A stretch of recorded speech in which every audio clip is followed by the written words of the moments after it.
As you can see, we have a full agenda today, but it will be full of good information, and we will be starting with an update from the Undergraduate Admissions Office.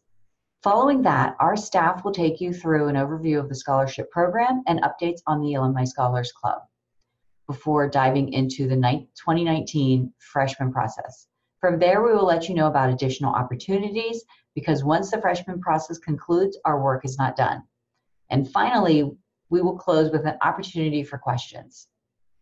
So without further ado, let's get started. Please join me in welcoming Deputy Director of Undergraduate Admissions at UCLA, Mike Drish. Hi, everyone. My name is Mike Drish, and I'm the Deputy Director of Undergraduate Admission here at UCLA, and I'm really excited to give some insights and perspective on the undergraduate admission process and how things are going this year.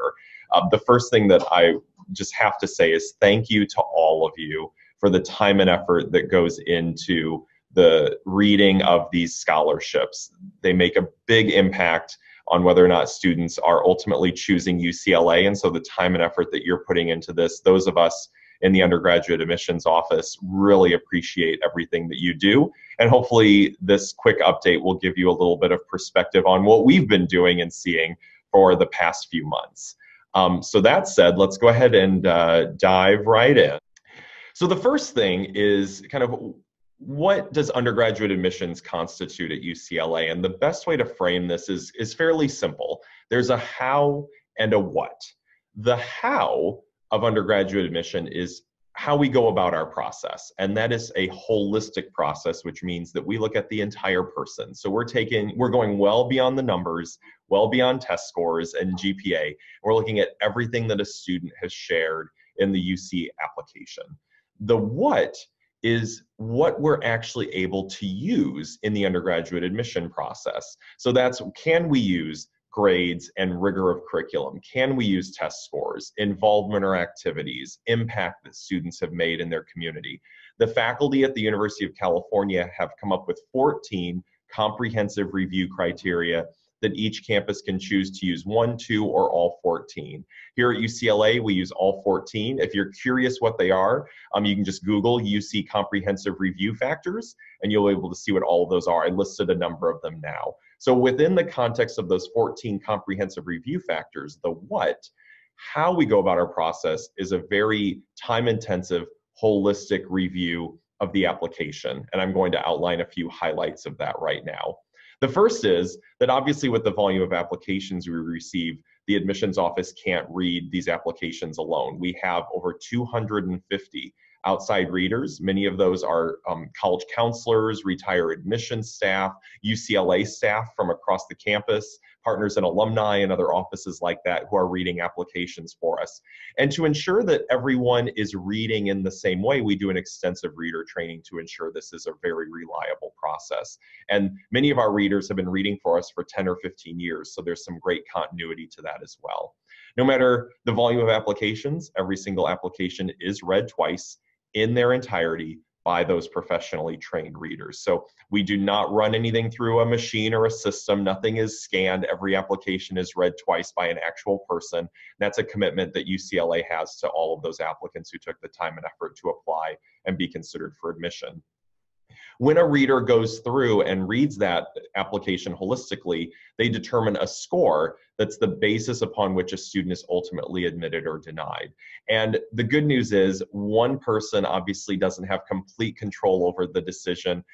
There are multiple checks of consistency and completeness throughout the process, and obviously many people who are reading the applications. As I mentioned earlier, the review reflects a very thoughtful consideration. The readers are very mindful of everything that's included in the application, and it's the entire spectrum of what a student is included, which is not just academic, but their personal circumstances and the context of their application, both in their school setting, their community or their environment, and within the context of the UCLA applicant pool. So with that broad concept of merit, readers are looking at everything from achievement in high school to personal qualities, whether or not that student was leading organizations or activities, was impactful, has an element of creativity or kind of a change maker in their community. we want to understand what they've been doing in high school so that we have a better sense of what will their contribution be here on campus. As alumni, you know that one of the strengths of UCLA is not just the academic environment, but the fact that students benefit from the overall UCLA environment. We want to ensure that we're admitting students who will not only contribute, but will thrive in this setting. We do look at standardized tests. UCLA requires the SAT or the ACT. Either one is fine by us. We look at all other evidence of achievement that the student has shared in the application. And then, as I mentioned earlier, this is all within the context of opportunities available to them in that school, in that community, in that place, so that we understand any hardships or any challenges they may have been facing, or on the positive side, all of the great opportunities that their school offered them and wanting to ensure that they took advantage of those. And so all of that is factored into that holistic review, the how of the application. Once those reads have occurred and we're ready to start to make the tough choice of who actually gets to gain admission to UCLA, it's important for you all to know that we are a very selective university. None of us wear that as a badge of honor. We wish that more and more students could gain admission to UCLA, especially as a public land-grant institution. So we really struggle with this in the admissions office, that we are selective. Generally, about 1 in 5 students are admitted who apply. And so that means we have to make some really tough choices in terms of those students' holistic preparedness for UCLA. Something you should all know, major is not considered for applicants to the College of Letters and Science. So whether or not someone put history or biology or anything like that down doesn't matter in the admission process. We're not looking at that. The professional schools, music, arts and architecture, engineering, they will take major into consideration. As you can imagine, we need to know if someone can actually play the oboe, if they're applying to be an oboe major or performance major in music, and the music faculty will take that into account. And then other factors that are taken into consideration under professional school reviews could include their supplemental applications. They may have an audition, an interview, a portfolio that someone has to submit. And so the professional schools go well beyond the UC application in ultimately determining, especially for talent-based majors, who will gain admission. So now for the exciting part. Everyone always likes to know kind of what are the trends like. And so we're obviously very aware of trends in the admissions office as we're considering kind of who to admit, who will enroll, to make sure that we meet our targets so we don't over enroll and have just the right number of students for our residence halls and our classes and all of that good stuff. And so over the past few years, UCLA continues to be the most applied to university in the country. So again, something that we're proud of, but it makes for a lot of work in the admissions office and obviously for scholarship review committees and things like that. As you'll see this year on the slide that's in front of you, we had a little over 134,000 total applications. Of those, 110,000 were freshman applications and 23,000 were transfer apps. That's slightly less than last year. That's something that we expected would happen at some point, because as we continue to grow applications and the campus stays roughly the same size, we will get more and more selective, and we'll talk about that in a minute. And in many cases, some students will be a little bit turned off by that selectivity and may decide not to apply. The good news is this applicant pool is the most academically qualified we've seen. So the balanced, strong students who are involved and active in their communities, who are getting great grades and test scores, are still continuing to apply to UCLA and will ultimately be in your scholarship pool and be offered admission. The applications, as I mentioned, while they're slightly down over last year, our non-resident domestic applications are actually the one group that are up over last year, from 22,800 to about 23,000. International applications and California resident applications are both slightly down, but as I mentioned, we're still the most applied to university in the country. We're the UC with the most applications, with the most California applications, so we're still doing great work here in California and across the country and around the world. Looking back at last year to give you a sense of what happened with the application trends last year, in terms of those students who were admitted, you'll see that as you look at the last few years, in 2016, we have that high watermark. And as you may recall, that was the year that the California State Legislature and the governor worked with the UC to ensure more funding if we increase the number of enrolled undergraduates for each of the 9 campuses. And UCLA participated in that. And so that year was a year where we did have a larger class that's working its way through the university. In 2017, many of you may remember I talked about this last year, and then obviously this past year in 2018, we have been working to get back toward that steady state of where we were in 2014 and 2015, and that's where we are. And you'll notice that California residents still constitute the largest number of admitted students by far, and that's absolutely where we want that to be. One of the reasons why we needed to get back to that steady state was the number of students offered admission to UCLA. Of the students offered admission, the number saying yes to us is continually going up. And so that means that if we have a certain size of a freshman and a transfer class we want to bring in, as you can all imagine if you do the math, if more and more of the students we're offering admission to are saying yes, we need to be very mindful of who we're offering admission to so that we don't over-enroll. And I'll draw the attention to the top line where 50% of the Californians we offer admission to say yes. So we need to be very cognizant of that when we're offering admission, knowing half of them will say yes, whereas if you look back about 10 years ago, that was a little under 40% were saying yes. So that's a big change over time. And both our international and domestic non-resident students continually say yes at higher rates. So that notion of yield, how many people say yes, greatly impacts the number of offers of admission we can make so that we do not over-enroll. And that's why the admit rate continually goes down. This next slide, again, is nothing that we're proud of. It's more informative. But the fact that from 2017 to 2018, the admit rate for Californians went from 15 to 12%. The overall admit rate went from 16 to 14%. We're offering around 16,000 students admission. But every year we have to be mindful of that because more and more students are taking us up on that offer. And as applications go up or still continue to be in that 130,000 range, there's still more students that we have to say no to than we can say yes to. The one thing that I love that the UC system does, and we automatically would do this at UCLA even if there wasn't this policy for all of the UC campuses, is there's something called Compare Favorably. And Compare Favorably essentially says that no campus can admit a lower quality student from outside of California than inside of California. So those non-resident admits must compare favorably to the California resident admits. And as you can see from this table, the good news is at UCLA, because of the strength of our applicants and the great pool of students we have to select from, the Californians and the non-residents are right on par with one another. And in many cases, the non-residents are a much stronger academic quality as well. So we are absolutely ensuring that they compare favorably to our California resident admits. So that said, what does the group that came in this past fall look like? Well, as I mentioned, we were just shy of about 16,000 admitted freshmen.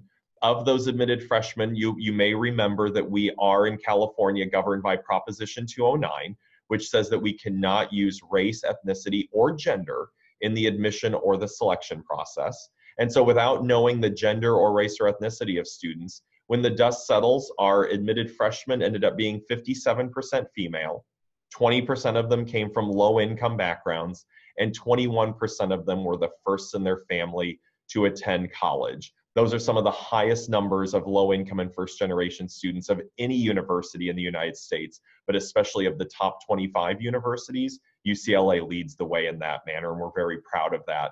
And it's something that is well reflected on this campus. About a third of the overall students come from those backgrounds. In terms of academic statistics, the numbers continually go up. As I mentioned, the quality of students applying continually increases. So you'll see the weighted GPA is extremely high. The unweighted GPA is now a 3.9 to a 4.0, kind of mid-range. So half of the students are a 3.9 or higher.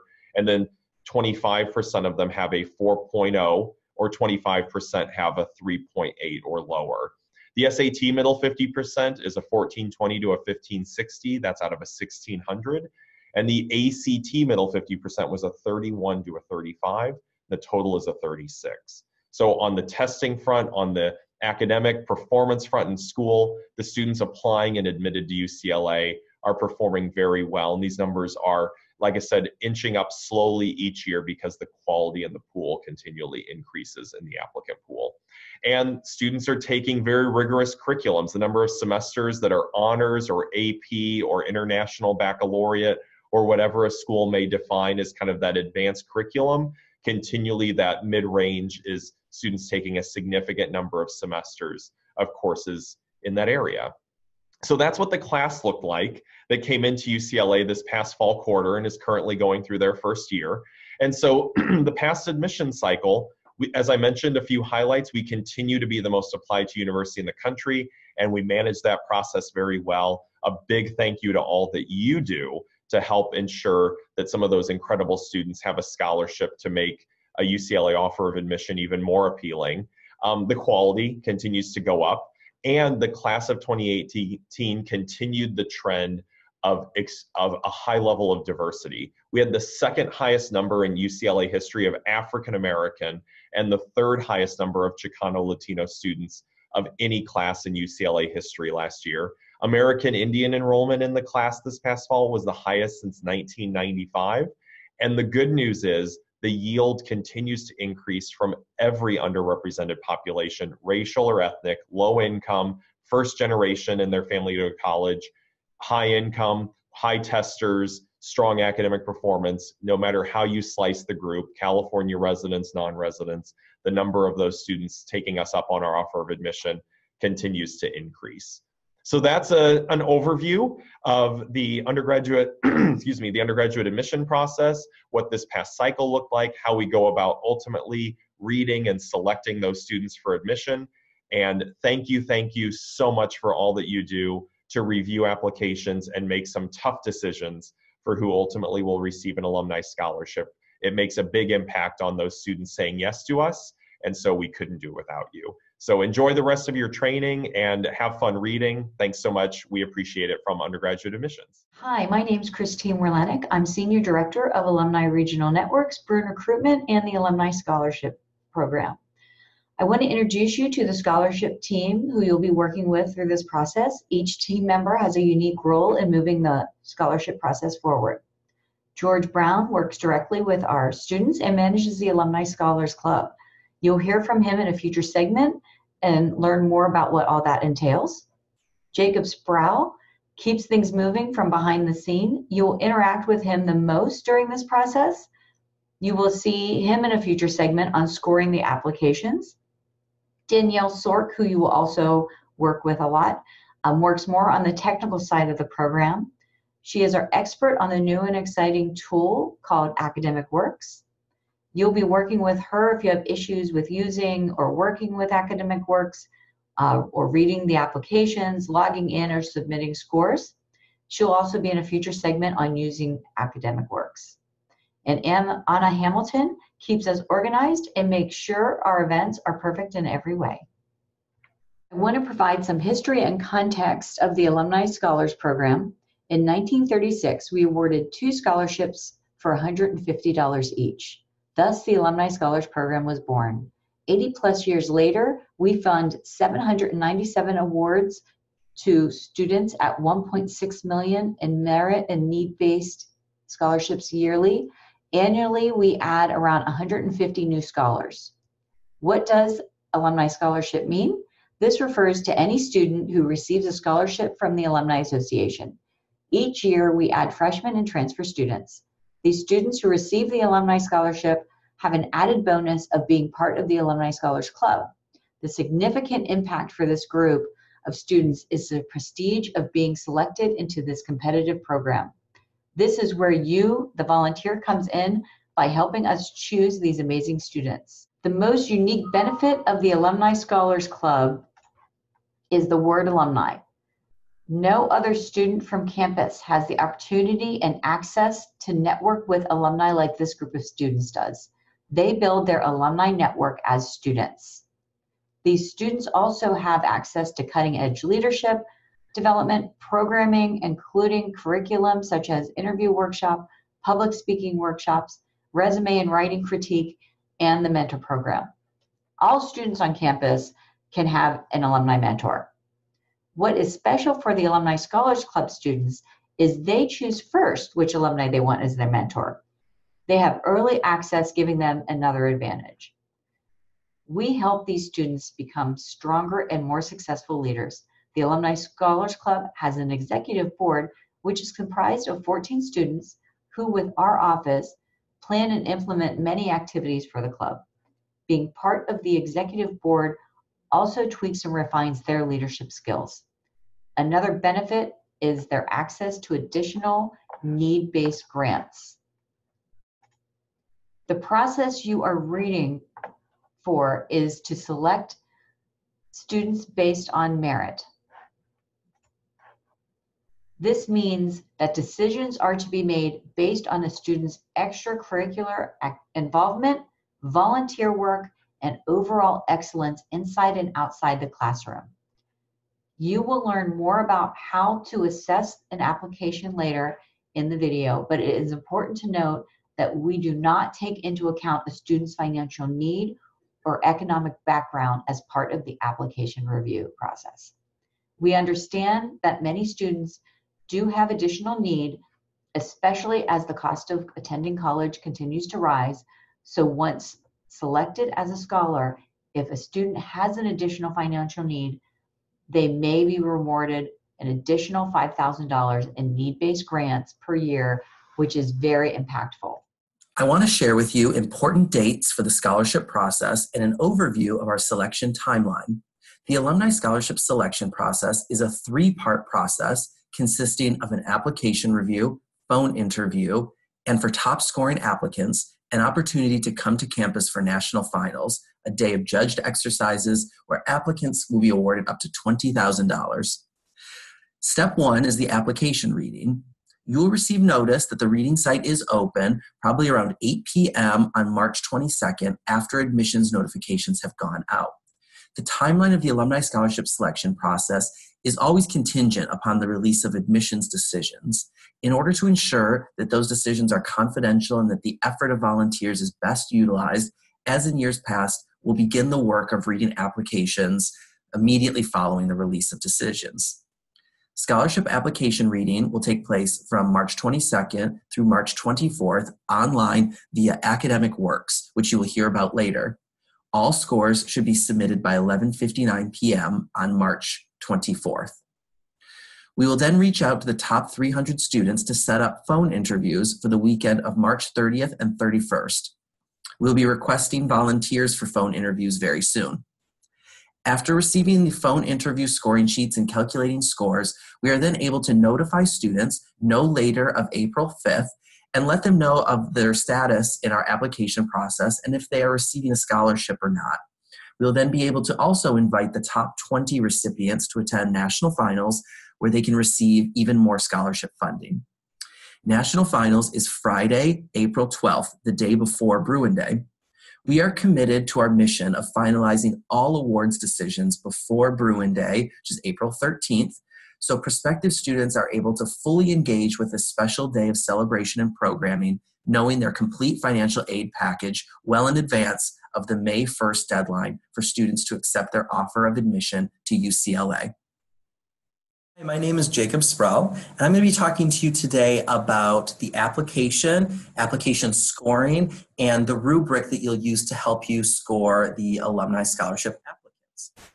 So let's jump in and talk about the different sections that you can expect to see on the applications. Later in the presentation, my colleague Danielle is going to show you specifically what this will look like on AcademicWorks, the system that you'll use to submit your scores. But right now, let's just take a look at the different sections and talk a little bit more about them in depth. So first, you can expect students to submit their extracurricular activities. Also, they will include their volunteer work and any community service that they've done, honors and awards that they've received, employment, if applicable, additional information. We'll come back to what we mean by this in a minute. 2 short essay questions. And those essay questions are, the first one asks the student to submit or to let us know their favorite quote on leadership, and then talk a little bit more about how that quote has impacted them. And then secondly, We invite students to imagine that they've just written a 200-page autobiography. Now tell us what is on page 165. So this question in particular encourages students to utilize their creative muscles, and it's really exciting to see the responses that they come up with for that. And then finally, a letter of recommendation. So the University of California application for admission does not accept letters of recommendation. We do. We accept one letter of recommendation for the Alumni Scholarship, and the student can choose anyone that they would like to submit that letter of recommendation. So now let's take a minute and talk about how the different sections break down as far as scoring. So 40 points are allotted to extracurricular activities and community service. Honors and awards are worth 10 points. The 2 essay questions are worth a total of 40 points, or 20 points each. And then finally, the letter of recommendation is worth 10 points for a total of 100 points. Now, what you're not seeing on here are specific line items or specific score amounts allocated to employment or additional information. Now, for both of these, a student may have nothing to report. Maybe they didn't have a job, or maybe they have no additional information. But a student may have various extenuating circumstances that they would like you, the reviewer, to be aware of. Or they may have worked, say, a part-time job to help support the family, and that may have impacted their ability to participate in extracurricular activities or community service to the fullest extent. So that may impact how you view their application and how you allocate points. So those sections are more available to you to help you provide the student with an overall score for their application.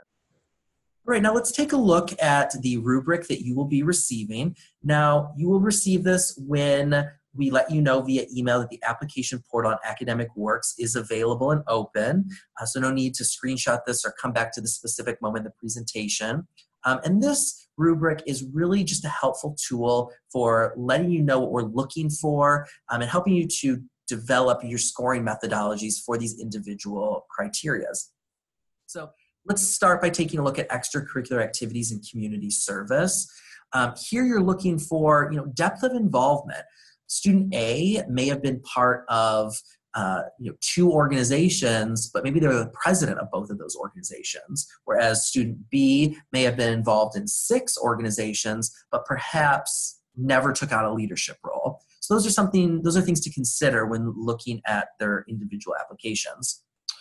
Honors and awards. Are these unique accomplishments or efforts? And by unique, what we're really looking for is, did this require effort outside of just general academic achievement? So honors such as the Dean's List or honor roll, while worthy of commendation, and yes, those are wonderful achievements, the student didn't have to do anything beyond academic excellence in order to receive that.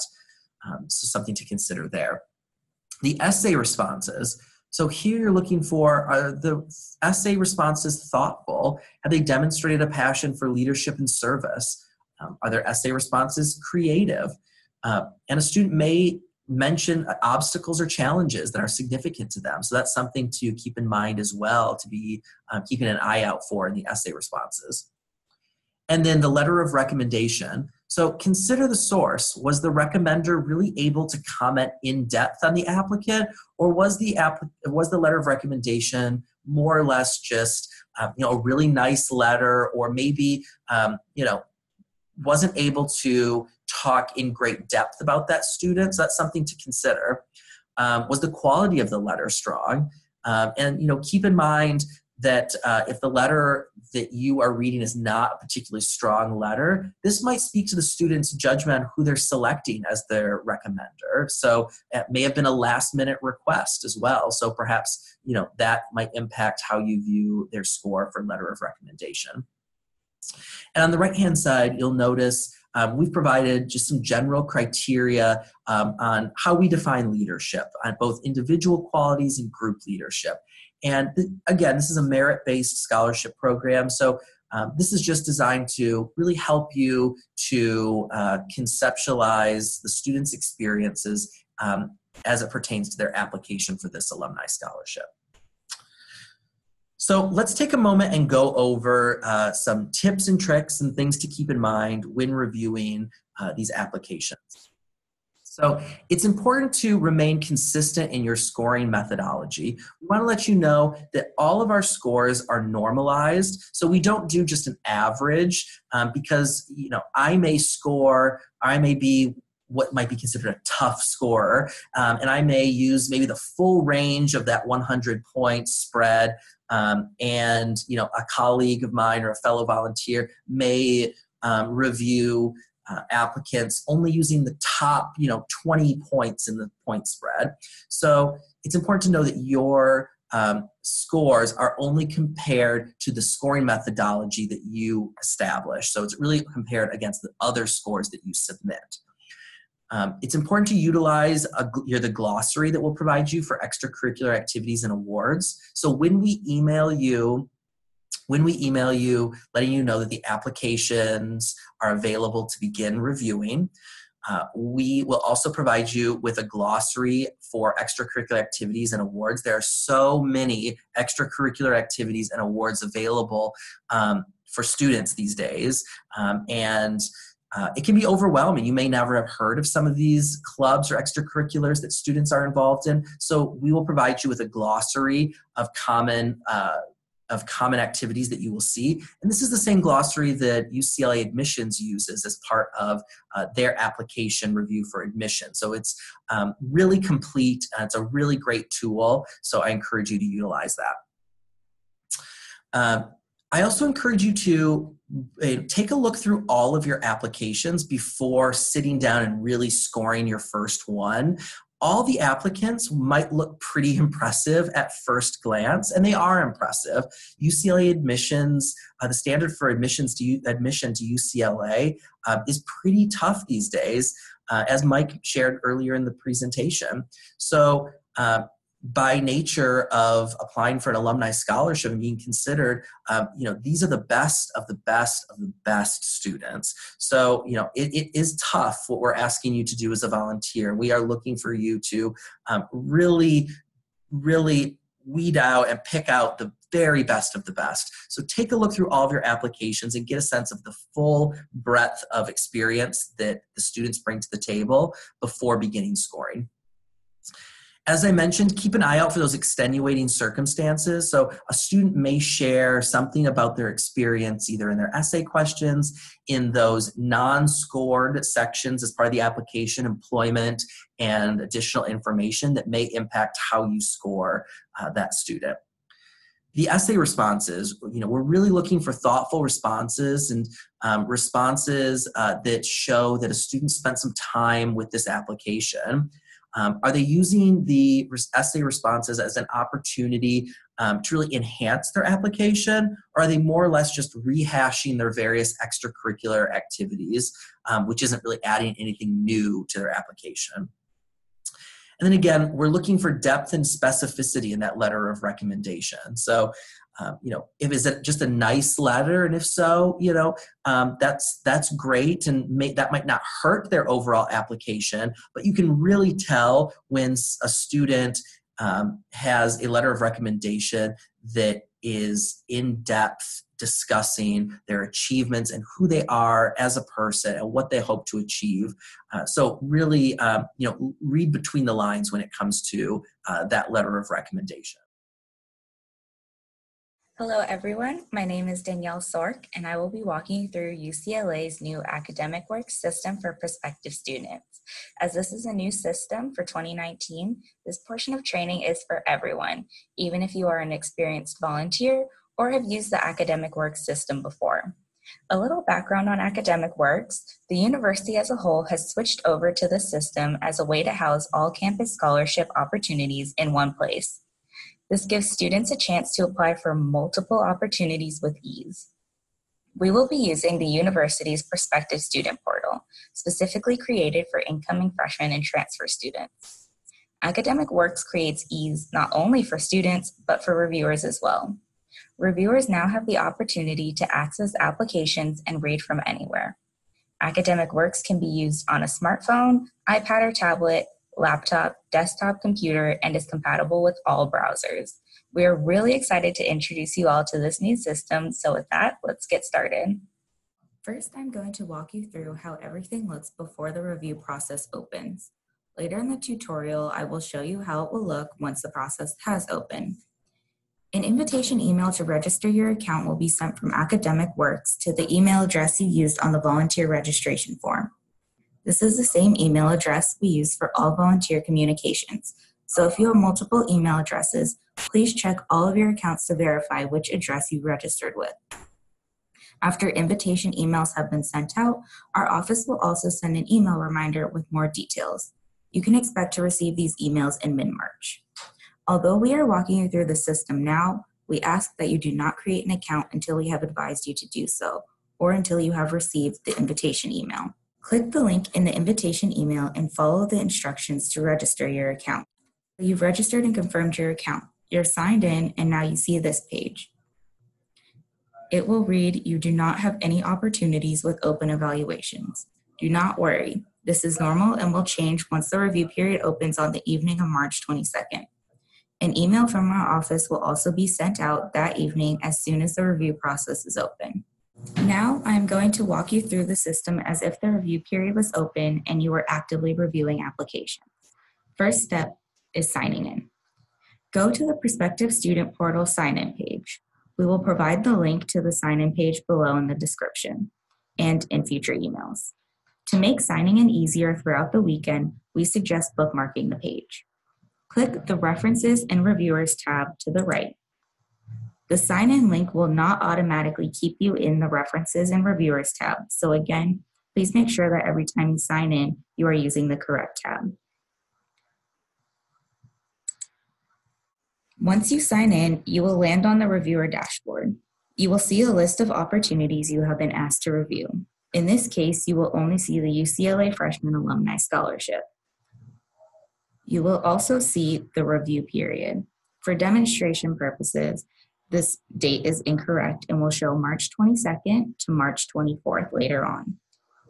You will also see the number of applications you've been assigned, as well as the number of reviews that have been completed. By clicking on the number of reviews assigned, you will be taken to a list of all applications that you have been asked to review. On this page, you can see the details of the opportunity by clicking Opportunity Details to learn a little bit more about the scholarship.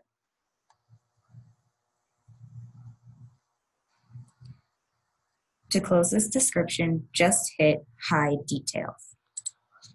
To begin your reviews, click the blue button. Yours will read Begin. The first page you will see is the Review tab that contains the reviewer notes and rubric.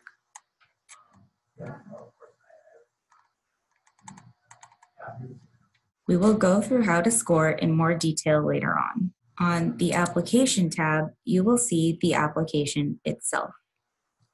An important note before we move on. Reviewers are not allowed to print applications. This is due to liability reasons and for the protection of the student's information. You can make notes on separate sheets of paper or in the reviewer comments section of the rubric, but again, you are not allowed to print applications. Lastly, you can click on the Side-by-Side tab, which will allow you to see the application at the same time as the rubric or reviewer tab. These screens scroll independently, so while looking at the Review tab, you can easily scroll through the application to find the information related to the scoring section on the rubric. Jacob previously mentioned the scoring breakdown of each section. To score, click on the drop-down to see the scoring range. For extracurricular activities and community service, it's 0 to 40 points. Honors and awards, 0 to 10. Both essays are 0 to 20. And the letter of reference is 0 to 10.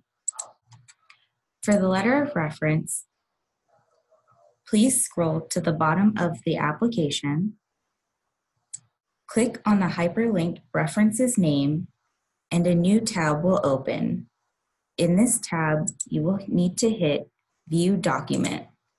The appropriate letter will be downloaded either as a PDF or as a Word document. On the rubric, under each section are comments and questions to keep in mind when scoring each section.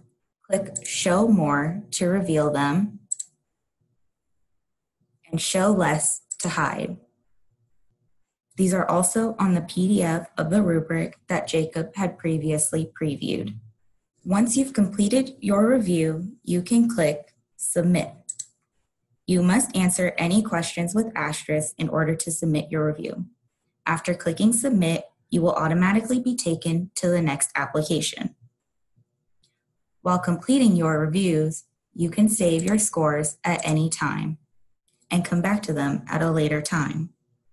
Scores do not automatically save unless you click the Save or Submit buttons. You will also be able to click through applications using the arrows in the upper right-hand corner. To return to your list of applications, you can click the opportunity name in the top left. Now that you have returned to the list of applications, you can look towards the Actions column. The Actions column, by default, will change the order by the work that still needs to be completed. The reviews that have not been started will be at the top, categorized by Begin. Next, you will see any reviews that you have started, saved, but have not finished, categorized by Finished. And lastly, you will see any reviews that you have submitted by the Update button. You can update any submitted reviews while the review period is open. To return to the dashboard, click the Opportunities button. You will again see the number of completed reviews you've been assigned. It will be red if you still have scores to submit and will turn green once all of your scores have been submitted. We ask that you score as many applications within the review period. All right, so that's it for the AcademicWorks application review process. Invitations will be sent out in mid-March. Our office will also send an email that same day letting you know that you are able to register your account. In the email, we will provide more details and information on how to recover your account if you did not receive the automated invitation email and other useful tips for the review process. If you have any issues while using AcademicWorks, you can call us at 310-206-0556 or email alumnischolarships@support.ucla.edu. I look forward to working with you all throughout this amazing scholarship process. Hello, my name is George Brown. I'm the director of the Alumni Scholars Program here at UCLA. And first off, I want to thank you for all of the hard work that you're about to do in reading applications and selecting our next cohort of alumni scholars. I get the distinct honor of working with all of the wonderful students that you select. And I wanted to take just a couple of moments to kind of tell you what the Alumni Scholars Club is about and what benefits they get after they've been selected and receive the monetary benefit of scholarship. So each student that you guys select becomes an automatic member of the Alumni Scholars Club. And what that is it's a community of students, and we have a couple of priorities in mind when we're shaping out our year. The first one is to build community. As I'm sure you guys remember, UCLA is a really large institution, and it's very easy to feel lost when you're a member of one of 40,000 students. And so the Alumni Scholars Club is a group of about 600 students on campus at any one time that are like-minded. They've all been selected to receive alumni scholarships. You guys are the ones that are involved in that selection process and making those decisions. And then we try to create a community to personalize UCLA for this group of students so they don't feel lost in the shuffle and UCLA doesn't feel so huge. We do a lot of work with these students over the summer, getting them acquainted to each other, to current alumni scholars, and kind of giving them a preview of what to expect for the year. So when they actually get to campus, there's already relationships that have developed over the summer, and these students find that they feel at home right from the beginning. The other focus of Alumni Scholars Club is to build leadership skills. You guys are reading applications and interviewing students and making decisions based upon their leadership and what they've been involved in while they were in their high schools or community colleges, if you happen to be reading for that program. And so what we wanted to do with the Alumni Scholars Club is further develop those skills. So to enhance all of the reasons why you selected them in the beginning to be Alumni Scholars, what were we doing as an organization to help further develop those skills? So throughout the year, a group of 14 student leaders that are also Alumni Scholars make up our executive board. And along with about 50 coordinators, they plan and execute leadership development activities throughout the year for our Alumni Scholars. So sometimes they're career focused. So we have pre-med and pre-law networking events where they actually get to sit and talk with alumni that are in these fields and ask questions and get guidance and create relationships with alumni before they even graduate. We also have things like public speaking, resume writing, networking skills. All of these things are taught and developed while they're members of the Alumni Scholars Club, and students can pick and choose what they would like to be involved in. So that's one aspect that we do. And then we also have events that try to build community. So each quarter, we have a quarterly meeting. We get about 300 of our Alumni Scholars into the James West Alumni Center to find out about what they can take advantage of in that particular quarter. So we really try to make and personalize UCLA so it feels like a smaller institution. And then last but not least, I think the other important thing that we do is really help these students build their alumni network before they even leave this campus. You know, I'm sure many of you guys can remember building that network is not easy to do once you've left where all of your colleagues or your cohorts are. And so what we've done through the Alumni Scholars Program is really create opportunities that allow us to link students with alumni of similar interests. So then when they leave, when they graduate and go out to grad school or to medical school or law school or into the workforce, they've already started establishing these connections that they can call upon for support and assistance and guidance. If you talk to students that have gone through the program, many of them say that in the beginning, the monetary part of the scholarship was the most attractive. That's why they applied. But really, once they actually got to the campus, they got so much out of the Alumni Scholars Program that really became the beneficial shaping part of their time here at UCLA.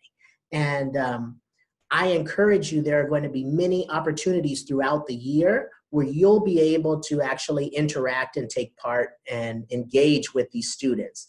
Not only that you've selected this year, but that have been here for the 3 years prior to that. So when those emails go out and those invitations go out, please take a strong look to see if you can be connected in supporting the students that you guys are taking the time to select right now.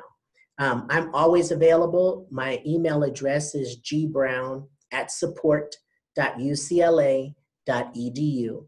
If you have a desire to connect with these scholars, shoot me an email, and rest assured, I will be communicating to you as opportunities become available. Thank you so much, and good luck to you in the process. Thank you for volunteering with the Alumni Scholars Program and helping us select the best and brightest to continue the Alumni Scholars Club tradition. Your partnership and volunteer efforts are truly key to a successful selection process.